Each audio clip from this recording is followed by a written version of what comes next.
మరి ఆ వనంలో చూసినటువంటి వాడు సామాన్యమైనటువంటి మానవుడు కాదు, ఆయన సాక్షాత్ నారాయణుడే అని చెప్పి, నేను వెళ్ళిన వెంటనే ఒక యోగిని మాత వస్తారు పెళ్లి మాటలు మాట్లాడటానికి, మీరు ఏమి అడ్డు చెప్పకుండా సరే అనండి అని చెప్పి సోదమ్మ వెళ్ళిపోయిందండి. ఆ వెళ్ళిన తరువాత అంతఃపుర గుమ్మం దగ్గర ఒక యోగిని మాత వచ్చి భటులతో అంటుంది, నేను మహారాజును కలవాలండి అని.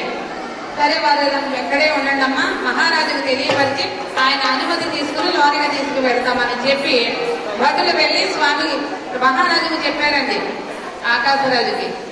ఆయన అన్నారు, సరే ఆ మాత ఎందుకు పని మీద వచ్చిందో మరి యోగిని మాత అన్నారు, లోపలికి తీసుకురమ్మన్నారు. ఆమె వినయ నెమ్మదిగా చక్కగా వేషధారణ యోగిని అవతారంలో ఉంటే తల్లి లోపలికి తీసుకొచ్చారండి. ఆమె వస్తున్నటువంటి ఆ క్రమాన్ని చూసినటువంటి ఆకాశరాజుకు ఆమె మీద ఒక వినయం కలిగిందండి. కలిగి తన యొక్క ఆసనం నుండి లేచి వెళ్ళి ఆమెను ఎదురు వెళ్ళి సాదరంగా తీసుకొచ్చి కూర్చోమని అతిథి మర్యాదలు చేస్తాడండి. ఈ అతిథి మర్యాదలు అయిన తర్వాత, అమ్మా మీరు ఎందుకు నా యొక్క అంతఃపురానికి వచ్చారు, నాతో మీకు ఏమి అవసరం అని అడిగాడండి.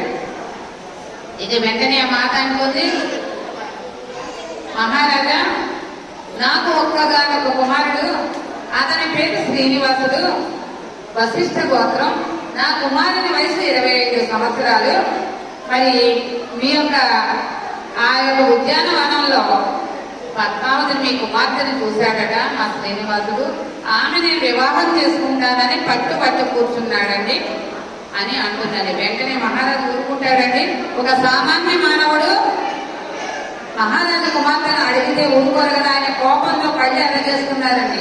వెంటనే ఒకడు మాత్రం మహారాజా మహారాజా అని అంటూ, నా మీద మీరు కోపం తెచ్చుకోవద్దండి, ఒక్క క్షణం ఆలోచించండి, నా కుమారుడిని మానవ మాతృగా చూడొద్దండి. ఎందుచేతనంటే 14 లోకాలనే పరిపాలించే జ్ఞానం నా కొడుకు పొందండి, దైవ అంశకు చెందినటువంటి వాడండి, సామాన్య మానవుడు కాదు అని చెప్పి ఆమె ఆ మాట్లాడిన విధానానికి, నమ్రతతో కూడిన వినయ విధేయతలతో కూడిన వకులామాత యొక్క మాటలకి మహారాజు కొంచెం శాంతించి, అమ్మా మీరు మీ నివాసానికి వెళ్ళండి, నా భార్య బిడ్డలను సంప్రదించి పెద్దల యొక్క అనుమతి తీసుకుని మరల మీ యొక్క నివాసానికి కబురు చేస్తాను, వెళ్ళిరమ్మని పంపించాడండి. అలా వెళ్ళిన ఆమె యోగిని మాత వెళ్ళిపోయిందండి. ఇక ఈయనకి కంగారు మొదలైందండి ఆకాశరాజుకి. ఎందుచేతనంటే అంతకు పూర్వమే యోగిని మాత సోదమ్మాయి వచ్చిందండి. మీ అమ్మాయి ప్రేమించినటువంటి వాడు సామాన్యుడు కాదు, ముల్లోకాలకి అధిపతి సాక్షాత్ విష్ణుమూర్తి అని చెప్పి వెళ్ళిందండి. అనంతరము మళ్ళా యోగిని మాత వచ్చి, నా కుమారుడు మామూలు మానవుడు కాదు, దైవాంశకు చెందినవాడు అని చెప్పింది.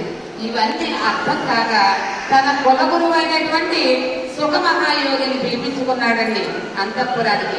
ఆ యొక్క మునిని పాదాలకు నమస్కరించి అంటాడు, పద్మావతి యొక్క జన్మ వృత్తాంతం వల్ల మీకు తెలుసు కదా మునివర్య. మరి ఉద్యానవనంలో ఒక వేటగాడిని చూసి విరహ వేదన అనుభవిస్తుంది పద్మావతి. అసలు ఆ వేటగాడికి నా కుమార్తెని ఇచ్చి పెళ్లి చేయవచ్చా లేదా, ఆ యొక్క అతని పుట్టు పూర్వాత్రాలన్నీ మీరు తెలుసుకుని చెప్పమని చెప్పి ఆయన ప్రార్థిస్తాడండి ఆకాశరాజు. సుఖమహాయోగి తన యొక్క మనోనేత్రంతో ఒకసారి నేత్రాలు మూసుకుని ఆ మనోనేత్రంతో చూడగానే, ఆహా నా జన్మ ధన్యమైందే, సాక్షాత్ శ్రీమన్నారాయణుడి వివాహం కనులారా కాంచే భాగ్యం నాకు దక్కింది అని ఆనందపడిపోతూ కళ్ళు తెచ్చి మహారాజుతో అంటున్నాడని, మహారాజా నీ కుమార్తె వరించింది సామాన్యుడు కాదు, సాక్షాత్ శ్రీమన్నారాయణుడే అని చెప్పగానే ఇక ఆనందం పట్టలేక వెంటనే దేవగురువైనటువంటి బృహస్పతుల వారిని పిలిపించాడండి. దేవగురువు వచ్చారు. ఆయన చెప్పాడు పద్మావతి శ్రీనివాసుల యొక్క ప్రేమ వృత్తాంతాన్ని.